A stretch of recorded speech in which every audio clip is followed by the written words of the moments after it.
দিনাজপুরের ফুলবাড়ীতে উন্মুক্ত পদ্ধতিতে কয়লা খনি প্রকল্প বাতিল ও বিদেশি কোম্পানি এশিয়া এনার্জিকে প্রত্যাহার সহ নানা দাবিতে 2006 সালের এই দিনে ক্ষোভে উত্তাল হয়ে ওঠেন ফুলবাড়ীবাসী। কয়েক হাজার মানুষ সমবেত হন সেদিনের বিক্ষোভে।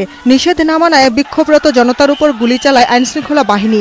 নিহত হন 3 আন্দোলনকারী, আহত হন অন্তত 200 জন। আন্দোলনের ফলে স্থানীয় বাসিন্দাদের সাথে 6 দফা চুক্তি করতে বাধ্য হয় তৎকালীন বিএনপি জামায়াত জোট সরকার। কিন্তু গেল 10 বছরেও হত্যাকাণ্ডের বিচার দূরে থাক সেই চুক্তিও বাস্তবায়িত হয়নি। এ নিয়ে ক্ষুব্ধ নিহতদের স্বজন ও স্থানীয়রা। মাননীয় প্রধানমন্ত্রী ফুলবাড়ীতে ওয়াদা এবং প্রতিশ্রুতি দিয়ে গেলেন যে ফুলবাড়ির 6 দফা চুক্তি বাস্তবায়ন করবেন। দিবসটি স্মরণে নানা কর্মসূচির আয়োজন করে ফুলবাড়ীবাসী সহ বিভিন্ন সংগঠন। এর মধ্যে ছিল আন্দোলনে নিহতদের স্মৃতিসৌধে শ্রদ্ধা জানানো, র্যালি ও আলোচনা সভা। দিবসটি উপলক্ষে পৌরসভা এলাকায় অনুষ্ঠিত সমাবেশে উন্মুক্ত পদ্ধতিতে কয়লা উত্তোলনের বিরোধিতা করেন স্থানীয় জনপ্রতিনিধিরা।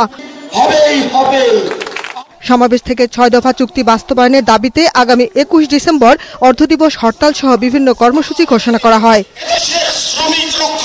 ডেস্ক রিপোর্ট, বৈশাখী সংবাদ।